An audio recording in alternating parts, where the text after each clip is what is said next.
Who are the top 5 Colorado Avalanche players right now? Let's rank them on a new episode of Locked On Avalanche. Coming at you.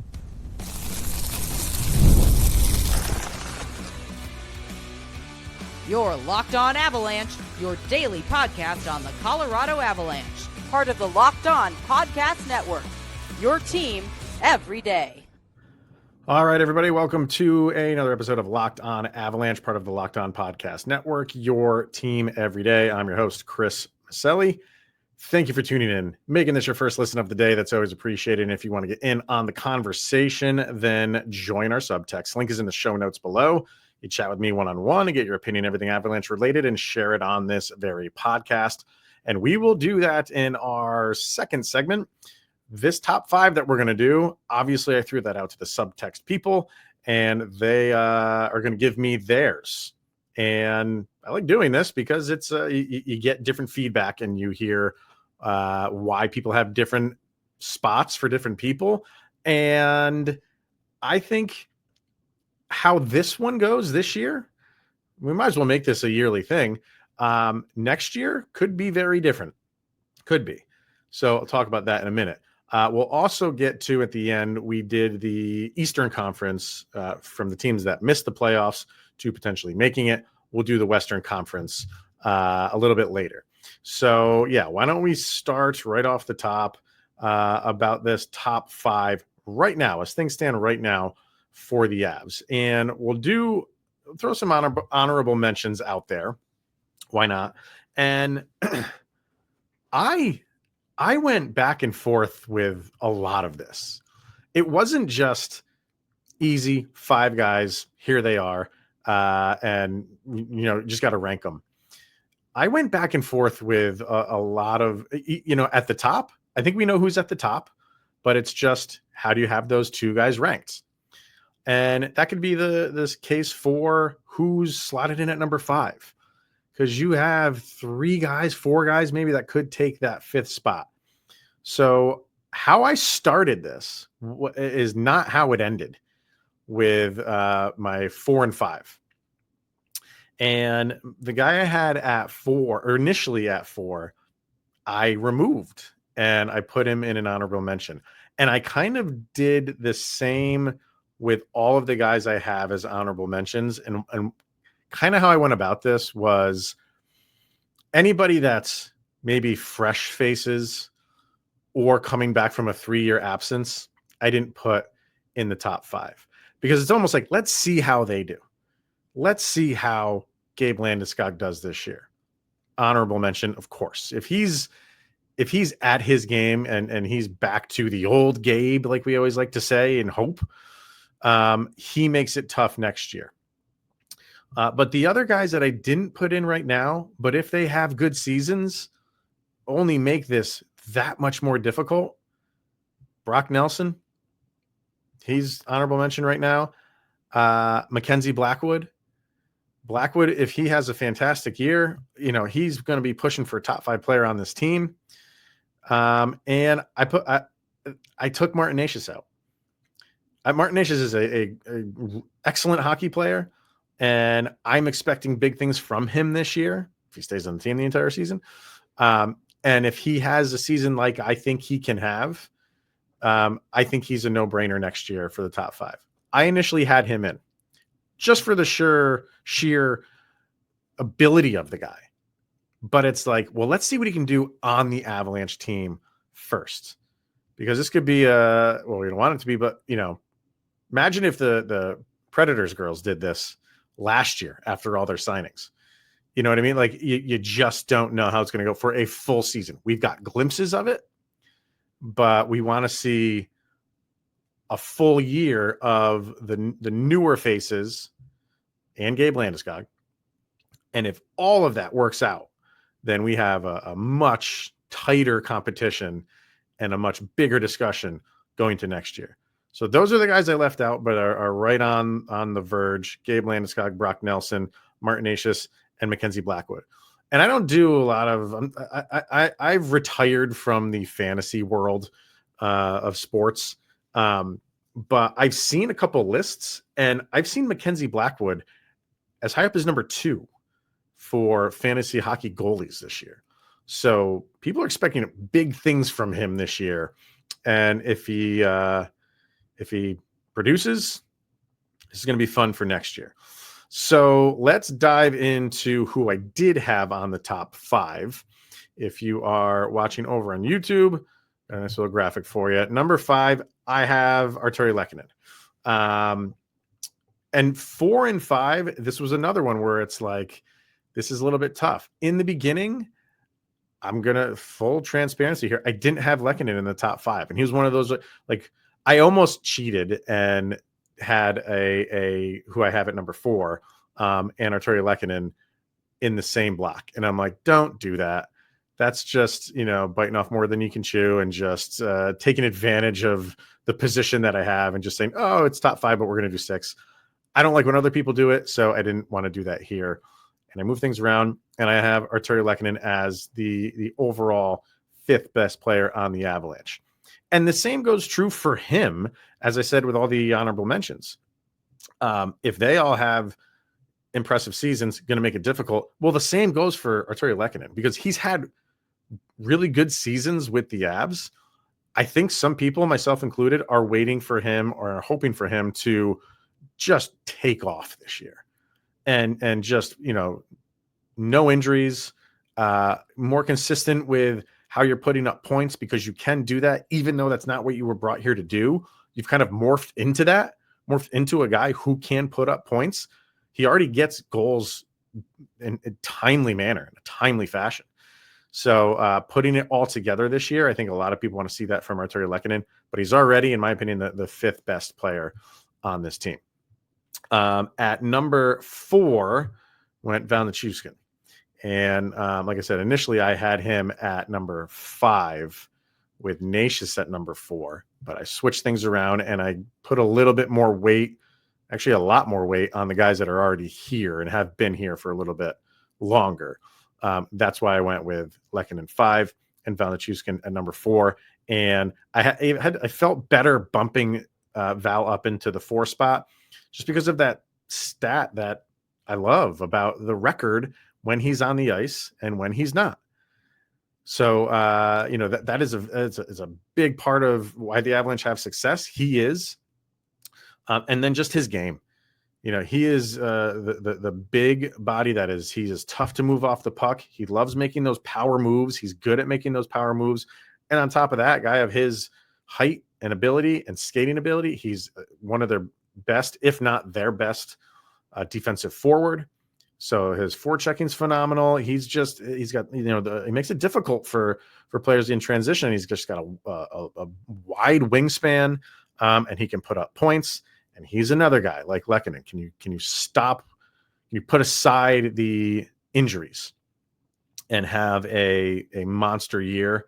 I think we put hopefully all of the off the ice stuff behind him for now. And you hope that continues. And if that's gone and you can focus on hockey, he's a huge, huge piece of this team. That's no secret. So it just felt wrong for me to have him at 5, and then Nashis, who I like, but not having a lot of time with the team, above him. So I scrapped all of it, and I feel much more comfortable with Lehkonen at 5 and Val at 4. At number 3, Devon Toews. I mean, these last few guys, like, what else can you really say about them, right? You're seeing right now on NHL Network, they're coming out with rankings and stuff like that. They did defensemen, they did wingers, I think yesterday. Toews was number 17 overall, and he's just a guy that just goes about his business and does it very well. I mean, there's very few, you probably can count on one hand how many times Devon Toews made a mistake that was solely on him, right? Like, he just is in the right place, right time, keeps his head in the game at all times, keeps his name out of the papers, out of the social media world. Like, he just brings exactly what you want in a player, never mind a defenseman, just a player. And yeah, he's just, it's so he's one of those guys that you take him for granted. I certainly don't. I don't take anybody on this team for granted, but I think there's some people that maybe do. And I don't think you should. And you also get he plays with Cale Makar. Put Devon Taves on any other team. He's still a top pairing defenseman. And he continues to get better. I think he continues to get better. Late bloomer, but he's just, I'm not saying he's like exciting to watch, because he just does what he goes out there. He does. You continue to love what Devon Taves provides for this team. The interesting thing is, though, he is 31 years old. He will be 32 in February. He was born like 6 days before me. Not the same year, obviously, but he, 31, 32 years old. Does that come into play at any point? Maybe not this year, but after this year, is that something that you need to keep in the back of your mind year after year? I don't know. We're not there yet. He's still one of the best players on the team. I got him at number 3. All right, so let's get our first break in. We'll have our top 2. I think we know who that's going to be, but what order do I have them in? And we will get to the Subtext crew, because they chimed into this as well. So we'll do all of that coming up next. Let's hear from Game Time. We've all been there, logging on early and waiting forever for concert tickets to go on sale, only to lose your spot for a show you've been dying to see. I'm old enough to remember where the internet thing was not even available.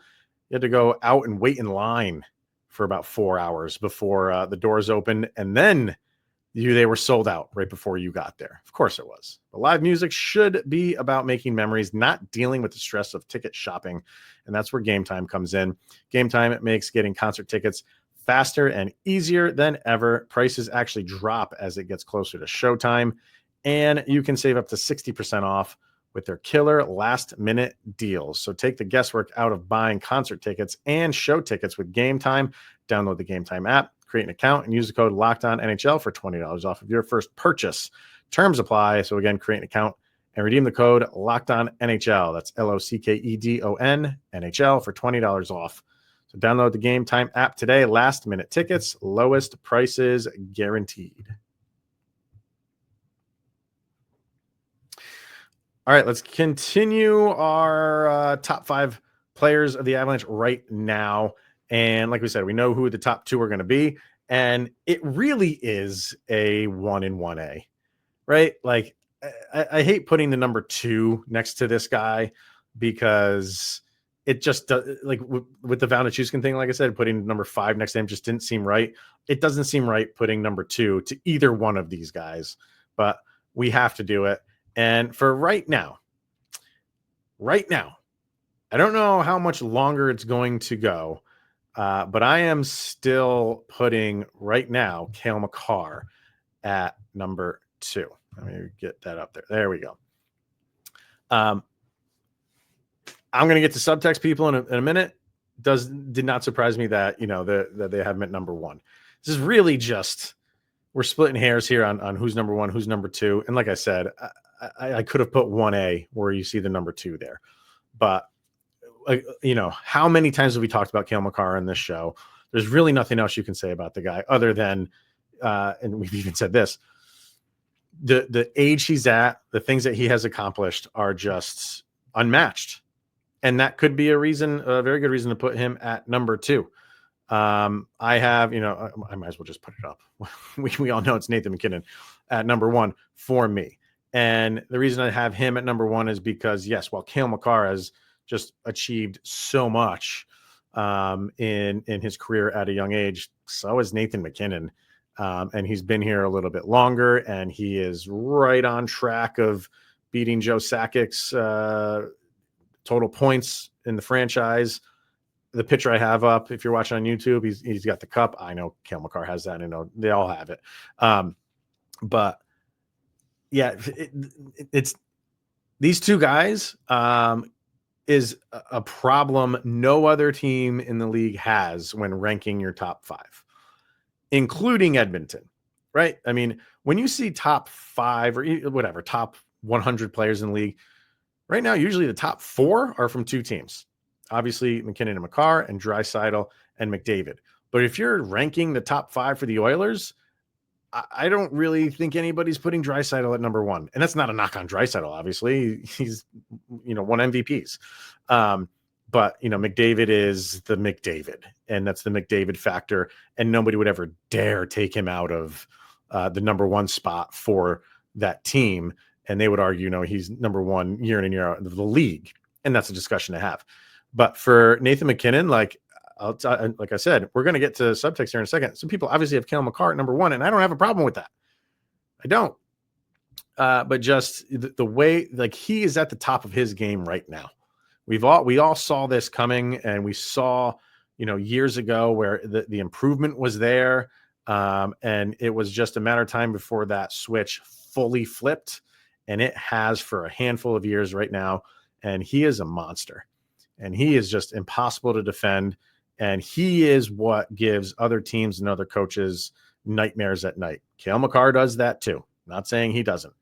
But Nathan MacKinnon is that, for the football reference, when Peyton Manning, when he was, in his heyday with the Colts, and I couldn't stand going up against him because he's like, there's always those guys that singularly can make life difficult for you. And that was Peyton Manning. And that is Nathan MacKinnon. Night in and night out, he is a beast. He's an absolute beast. So that's where we're at. So MacKinnon 1, Makar 2, Taves 3, Nichushkin 4, and Lehkonen number 5. What do we have over on Subtext? And again, if you want to be part of this, you can sign up. Like I said, links in the show notes. I think they give you like a 2-week free trial for it. So you can just sign up and enjoy the conversation we have for a couple weeks. See if you like it. So what do we got? Adam. He has MacKinnon, Makar, Taves, Lehkonen, and Nichushkin. So him and I just swapped 4 and 5 with Lehkonen and Nichushkin, and that is completely fine. His honorable mentions are Landeskog, Nelson, and Nashis. We pretty much have all the same players, just flip-flopped a couple guys. Kyle has MacKinnon 1, Makar 2. He put in parentheses healthy Nichushkin at 3. Devon Taves at 4. He's got Mackenzie Blackwood at 5. Honorable mention for both Lehkonen and Nashis. Knocked down because they struggle to find their stride in the playoffs. And that's understandable. If you're going off the just the playoffs, not just the playoffs, but you're obviously including that, which is totally fine. You can raise or lower guys. I didn't lower like Nashis or anything like that because of the playoffs. For me, it was just solely, like I said, let's see what you can do. And if you have that season that I think you can have, we're having a different conversation next year. Brandon, what's Brandon got here? Brandon has MacKinnon 1, Makar 2, Taves 3, Blackwood at 4, and Martin Nashis at 5. So he's got and there was a hot second there where I did have Mackenzie Blackwood at 5. There was. And I think I was letting that fantasy hockey stuff have too much of an influence on me. But he kind of went into that mode of all the other guys just not being here long enough. But he's got 2 of those guys, Blackwood and Nashis, 4 and 5. And his honorable mention is Gabe Landeskog. It feels weird leaving Landeskog off of this, but at the same time, it's like, I can't put, and again, this is right now. Right now, I can't say that Gabe Landeskog is a top 5 player on this team, but when healthy, he's obviously a difference maker. Adam Makar at number 1, MacKinnon at number 2, Taves 3, Nichushkin 4, Blackwood 5. Honorable mentions Landeskog and Lehkonen. Is that like, it seems like most people are on the same page of who are the top guys on the team. That's usually not difficult to pick those out, at least, right? Your top guys are top, who it is on every team. It's just a matter of like, where are you slotting them in? Ethan says Nate 1, Cale 2, Marty Nashis at 3, Gabe Landeskog at 4. So he is throwing Gabe in the top 5, and he's got Brock Nelson at number 5. At his best, what I think he can be here is at his best, is what he's saying. And honorable mention, Taves, Nichushkin, and Blackwood in that order. I find it tough to, hey man, if you're this is your list, but I find it tough to leave Devon Taves out of the top 5 for the Avalanche in place, in putting someone that hasn't played for 3 years ahead of him. But maybe just going off of what Landeskog means to the team. And we all know what that is. And Vargar has Makar at 1. That does not surprise me. MacKinnon at 2. That does. Because if you're an everyday listener and you hear all the times we bring up Vargar and his comments, and I love his passion for the team, he's not the biggest MacKinnon fan. I think he respects his game. He knows that he's an excellent, incredible hockey player. Vargar comes down on MacKinnon just because of the attitude. He's not a fan of the attitude when he gets a little hot-headed. So he kind of drops him. But I am pleasantly surprised Vargar has him at number 2. So if I could, I would give you a standing ovation, Vargar, because I was expecting you to put him at like 3 or 4, because I know you're not the biggest fan of him. But hey, 2 thumbs up. He's got Taves at 3. He put Landeskog at 4. I know he's a huge Landeskog fan. But he put him at number 4. And he did cheat and put Lehkonen / Chuskin at number 5. So you can do that, whatever. Honorable mentions, he put Blackwood, Nashis, and Nelson. So similar to how the reason why is, he said playoffs count. And he was not happy with what Martin Nashis did in the playoffs. Let them show up first. I'll wait. Yeah, that's pretty much exactly what I was saying. So we all seem to be in agreement here. And I want to know, if everybody on YouTube wants to throw up their top 5, throw them up and explain why you have them in the order that you do. No wrong answers here, people. So, but I am looking forward to doing this next year based on how this season goes, because it could be different. It could be different. Not at the top. I think the top is set in stone for years. That 3, 4, 5 is where it could get fun. If all those guys that we mentioned that missed out have good seasons, can they infiltrate the top 5 next year? You'll have to wait around for that, but we will do that. We got to watch this season first and how this season goes. And if it's an enjoyable one and they do what they're supposed to do, then we're going to be at odds a lot more next year than I think we are right now. All right. Last thing we will do, and that is take a look at the Western Conference teams that missed the playoffs. Any that can make it. We'll do that next. Let's hear from FanDuel, because August 26th, not that far away, is officially FanDuel Futures Day, a brand new holiday for football fans who live for bold predictions and preseason hunches. For 24 hours only, FanDuel is giving you deals on NFL season predictions. So whether you're calling for your MVP, eyeing a long shot division winner, or ready to crown your Super Bowl champ before week 1 even kicks off, this is your moment. So take a flyer on the MVP race. Anybody but Patrick Mahomes. Can we do that? Just put up a bet for anybody but Patrick Mahomes. I'd do that. Crown your champion in August. Anybody but the Kansas City Chiefs. Can we do that too? That'd be fun. Or parlay your division winners into dark horses. Visit the FanDuel app today and start planning your future bets now, because Futures Day is one day and one day only. August 26th, FanDuel, play your game. All right. Last bit of business we're going to do. And like I said, we did the Eastern Conference on Wednesday. So if you want to go back and listen to that, feel free. Western Conference, who missed out last year? It was similar to the Eastern Conference, where it was in one division. Most of the teams made the playoffs, and in the other division, you got the three teams at the top. And that's how it was. You had in the Central, you had 3 teams miss the playoffs in the Central, and that was Utah, Nashville, and Chicago. And in the Pacific, You had 3 teams make it and everybody else missed in Calgary, Vancouver, Anaheim, Seattle, San Jose. Is this a year where we're going chalk on the Western Conference, or we get a team or two to mix it up and punch their ticket? If you listen to the show, you know I'm pretty high on Utah this year.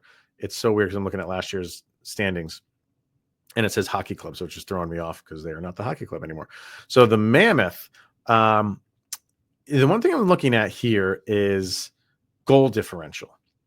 And about all the teams that missed the playoffs last year, the team that had the best goal differential, Eastern Conference included, was Utah. They were minus 10, 241 goals scored, 251 given up. Minnesota was close. Minnesota was minus 11, and they made the playoffs.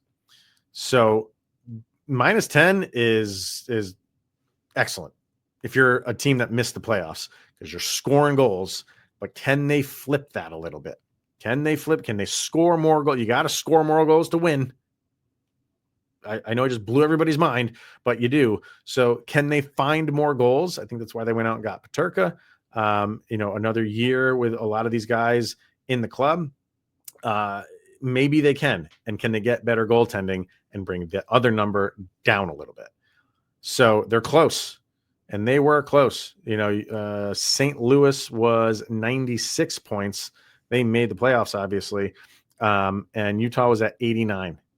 So, you get a few games, you get a nice little run at some point in the season. You got to not have that run where you're losing a bunch of games. Every team has that. You got to come out of that as quickly as possible. But Utah is right there. And if you saw my rankings I did last week, I have them at 4 in the division. So yes, I think Utah can win that or win a playoff spot, obviously. But yeah, you look at the goal differential, they're close, really close. Nashville, how we just did the top 5, I think, and those players that missed out and we want to wait and see. I think that's where we're at with Nashville. I think it's a wait and see thing, and you should be better. But everybody was just throwing you into the Stanley Cup final this time last year. People were just throwing them in the Stanley Cup final already. And now a year later, we're hesitant to pull them out of the basement of the division. So let's see how it goes for them. Chicago, no, they're still a few years away. In the Pacific, Calgary impressed me last year. They gave it their all. And they, 96 points and they missed the playoffs. That's a good season. But why do I just feel, and they were a minus 13 in goal differential. So they won more games, but didn't score as many goals as their opponents. I don't know what to make of them this year. I just feel like everything I'm seeing is like, oh, this person could be available for trade, and no, they're not. It seems like they are active in potentially moving people and then never do. So I don't expect a lot of moves from them. I don't expect a lot of moves from anybody right now, but I don't know if they've done enough to really put themselves above Vegas, LA, and Edmonton. I think that's going to be difficult. Vancouver, that was a surprising fall from grace for Vancouver. So what are you going to get out of them? I think they should be a little bit more improved. I do. I don't think some people do, but you have your brand new coach on foot. What can he get out of them? Maybe you get the head coach bump. Hopefully you get it for the duration of the season for them, but I don't know. And then you have your bottom dwellers in Anaheim, Seattle, and San Jose. Nothing really. Anaheim had 80 points last year. I don't think that was terrible. 35, 37, and 10. So you're almost at 500. So maybe they're a little bit more improved, but they're not going to push for a playoff spot. I think Seattle is going to regress. Seattle's a team that I don't think they're going to catch San Jose to the bottom just yet, but they're not looking really good to me. And I'm looking at this goal differential thing again with San Jose, minus 105. No other team was 100. That's great. The second worst, was it Chicago? Yes, it was Chicago at minus 70. So they scored 35 less goals than that. That's just wild. So they're not going anywhere. So to answer the question, who could punch the ticket? Utah, 100%. Calgary, maybe. And Vancouver, maybe. That's really it. So one, I think it could be just one team because Vegas ain't going anywhere, obviously. LA is good. Edmonton's good. I'll say Utah will take the spot from Minnesota this year. Or St. Louis. No, maybe St. Louis. We'll do that. Utah will take the spot from St. Louis because with Kaprizov there fully healthy, that should just make them better, obviously. So that's it. That's really it. I don't think you're going to get a heck of a lot of change over on the Western Conference. You might get a little bit more, like I said, on the Eastern Conference, but the Western Conference, there's nothing really there where you're like, there's not that many Utahs other than Utah. So we'll see how it goes. That's why we play the season. So give me your thoughts on that as well. Fire away in the comments section. Any of the teams that missed the Western Conference last year that you think can make it, throw it up in the comment section. All right, that will wrap it up for today, and that will wrap it up for this week. So thank you, everybody, for tuning in today and every day and making it your first listen. It is very, very much appreciated. So we'll be back on Monday. I think we'll have Brennan joining us again I think he's going to join us on Mondays throughout the month of August. So he should be back on Monday with me, and we'll see what he's been seeing at practice. So tune in to that. But for this one, once again, thank you for tuning in and making it your first listen of the day. Always appreciated. We'll see you guys on Monday. Have a safe weekend, whatever you're going to be doing. And wherever you are, you made it through another 24 hours. We're Sidney Crosby, that much closer to being with Colorado Avalanche.